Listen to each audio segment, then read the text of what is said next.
Christmas isn't just a time for cozy fires. It's also a season for adventure and daring activities that embrace the chill. We're bringing you 5 stories where winter becomes the perfect setting for thrilling experiences. Get ready to turn up the heat on the coldest days. Basketball in Winnebago is one of the biggest things here. A lot of these kids, that's all they got is basketball. The town of Winnebago, population is about 1,500. The Winnebago Public School is probably at 250. There ain't a whole lot to do here besides play basketball. Basically all they got is a gym to go to, so I open it for them.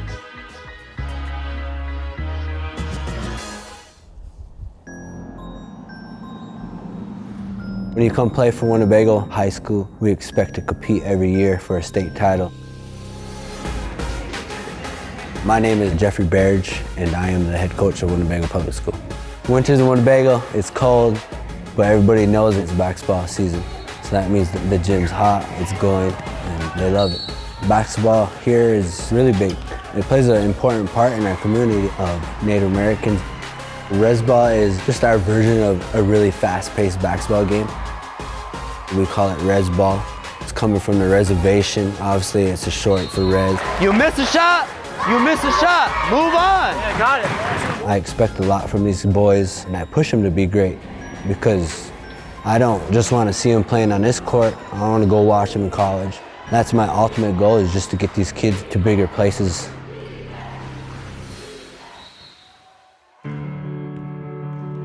Some of these kids have it hard. Broken homes, alcohol, gambling, all that stuff comes into play on the reservations. And basketball does save them. I always tell them, you take care of that ball's gonna take care of you. You got knock down open shot, knock down open shot. And I'm walking proof of it. I'm from here. I played ball at the college level, and it's just what I bring to these kids and show them that it's possible. Devon LaPointe, he's a senior guard for me. So this year, he's probably the best player on the team. Everything's gonna go through him. Basketball, it's my medicine. It just helps me get away from my problems for a little bit. It's our stress reliever, just play basketball. When I put that jersey on, I try to carry the tradition for the people that already built it. We're just trying to keep this legacy going.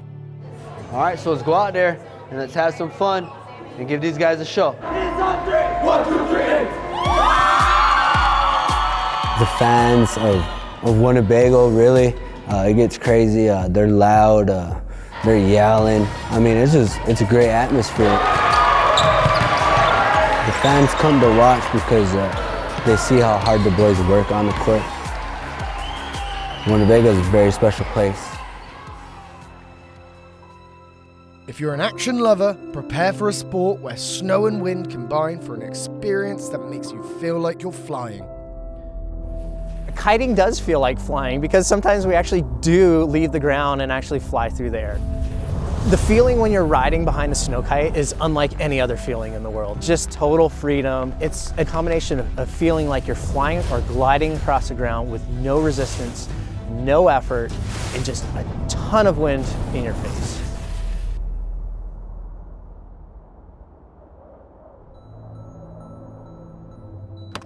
My name is Tom Fredericks, and I'm a snowkiter. Snowkiting is basically getting pulled on the snow with a giant kite.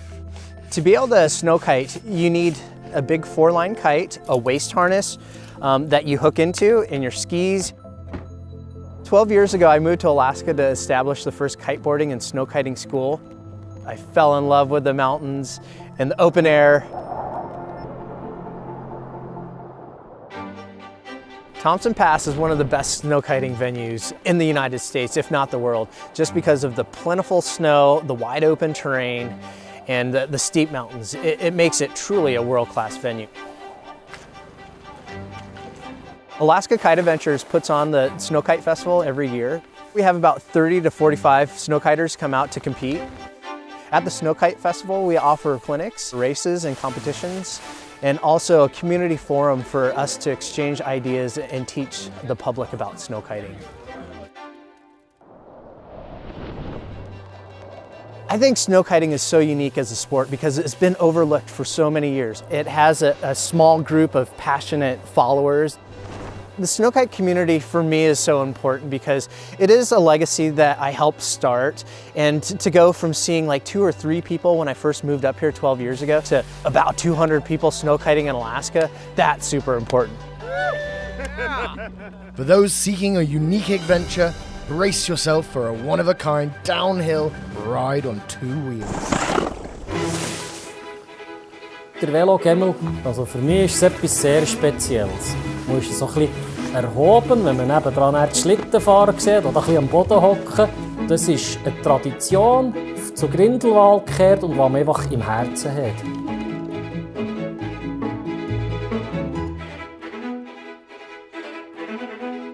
In the town of Grindelwald in Switzerland, people like sledding and heading to the ski slopes.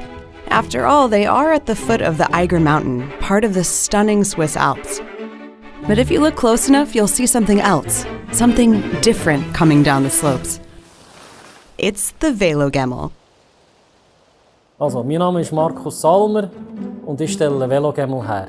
Einfache Wort, das ist ein Velo für den Schnee. Also geschaffen hat man im Jahr 1911 Bühlmann Christian eine Gehbehinderung gegeben und sich für im Winter ein komfortables Fortbewegungsmittel hat. This odd bike quickly became part of the town's identity, and over 100 years later, it is still used for leisure sledding and racing. Wir dürfen in einem Jahr ca. 30 bis 50 Velogemmel herstellen und verkaufen. Und kostet er 590 Franken pro Stück. Grindelwald is the birthplace of Velogemmels. And to this day, they're only manufactured in one place, which means if you're riding one, it came from this workshop, where, despite the addition of modern machinery, the principles of its construction remain the same. Also die Bestandteile, die Holzbestandteile, das sind total 11 Stück. Und die Schrauben haben wir 2, 3, 4, 5, da haben wir 6 Stück Schrauben, mehr nicht.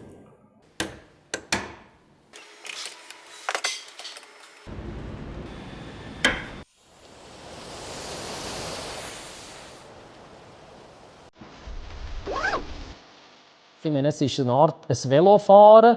Einfach mal keine Pedal, man muss mit den Füßen angeben. Und das ist nicht so eine Sache. Ich bringt mir 40 bis 50 vielleicht schon her.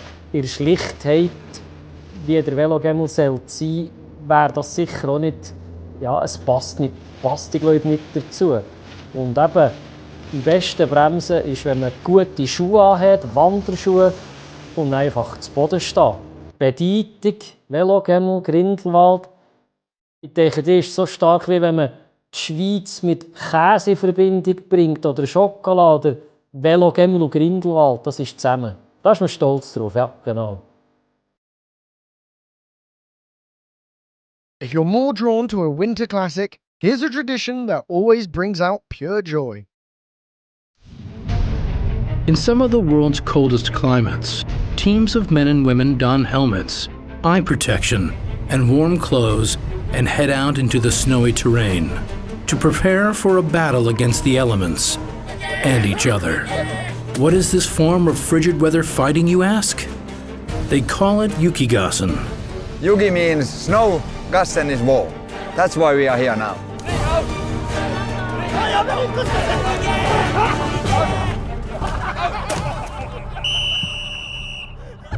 Established in 1988 as a way to encourage tourism to Japan in the winter months, what was once a kid's game is now a hardcore sport played in 8 countries.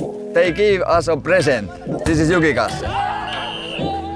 We are now here in Kemijärvi, in Arctic Circle. Because we are so north, we have snow, and we can play Yukigassen every day or every weekend. Kemijärvi is famous for holding the European Yukigassen tournament each year. It is here that 3 Japanese players have flown in for a scrimmage against 3 local Finnish Yukigassen players. Take your position. They have 1 snowball each hand, and referee whistles, they start and they try to hit. Yukigassen is a best of 3 rounds game. Players who are hit by a single snowball are out of the round. To win, Players must either steal the flag from the opposing team or eliminate all their players with snowballs. Yukikasen is very tactic play. You don't have to be strong. You must be small and very quickly, and you must have a very good hand. Teams play with regulation-approved snowballs made by machines. The perfect playing condition is just below freezing, so the snowballs have enough moisture to hold their form. They are quite heavy, but not too heavy, so they can't be very hard. They must be broken when they hit. The sport is not without its hazards. The most important is the helmet. If we hit in the head, it doesn't hurt. The Finnish team might have won this game, but win or lose, the battlefields of Yukigassen have the power to unite, not divide. Yukikasen is now in my heart. I love Yukikasen, so I like to spread this Yukikasen. I want that kids and adults they play and say that this is fun, and that people like it. And finally, we end with a winter craft that turns ice into something truly special. Water is just such an amazing medium. You can just see the crystals and how they form in so many different ways, and then take that and extrapolate it to these huge cliffs. What we do here is create spray ice and probably make over 300 different climbs.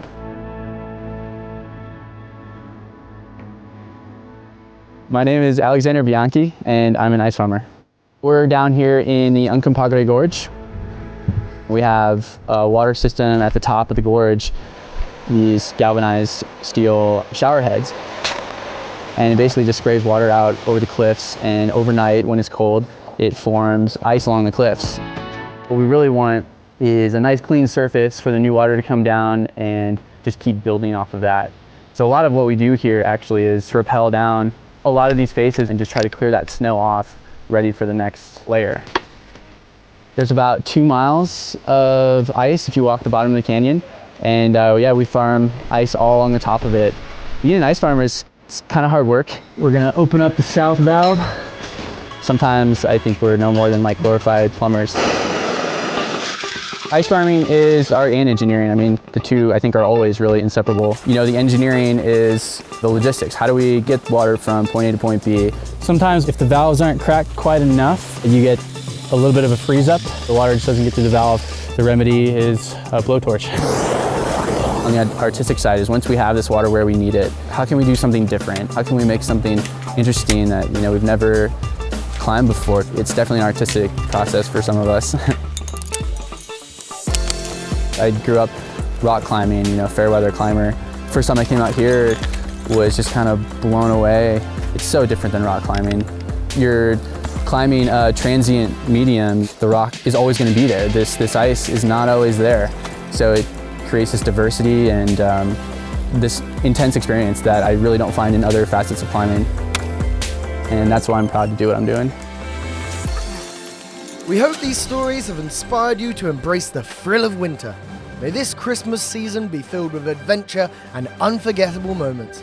Happy Christmas, and remember to subscribe for more.